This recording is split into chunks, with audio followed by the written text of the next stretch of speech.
ఓం శక్తి పరాశక్తి మాల వేసుకున్నప్పుడు ఈ journey video ఇది. పక్కన ఫ్రెండ్ కూర్చున్న ప్లేస్‌లోనే డాన్సులేసేస్తుంది. నా ఇడుముళ్ళు నా ముందరే హ్యాంగ్ చేశాను. ఓం శక్తి పరాశక్తి పిల్లల్నిద్దరిని అమ్మవారిలా అలంకరించాను. బస్సులో ఆడిపిద్దామని చెప్పి. బోర్ కొట్టకుండా అమ్మవారిని తెలుసుకుంటూ వెళ్ళినట్టు ఉంటుందని పిల్లలిద్దరూ ఎంచక్కా బస్సులో ఆడేస్తున్నారు. పక్కన గురుశక్తి చూస్తూ చాలా మురిసిపోతుంది. బస్సులో పెద్దవాళ్ళు కూడా చాలా ఆడుతున్నారు ఓం శక్తి పరాశక్తి అంటూ. ఇంక అక్కడి నుంచి మహాబలిపురం బీచ్‌కెళ్ళిపోయాము. మేమైతే నైట్ అక్కడ స్టే ఉన్నాము.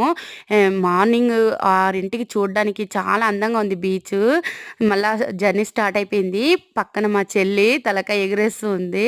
నా కుట్టి రాక్షసి తన ఫ్రెండ్‌తో ముచ్చట్లు పెడతా ఉంది. పక్కన మా వదిన స్టెప్పులు తెగ ఇరగదీసేస్తుంది. పిల్లలందరూ కూడా ఎంకరేజ్ చేస్తున్నారు. నా వీడియో నచ్చితే సబ్స్క్రైబ్ చేసుకోండి. ఇప్పటికి నాకు 2K ఫాలోవర్స్ వచ్చారు. సబ్స్క్రైబర్ వచ్చారు. నాకు చాలా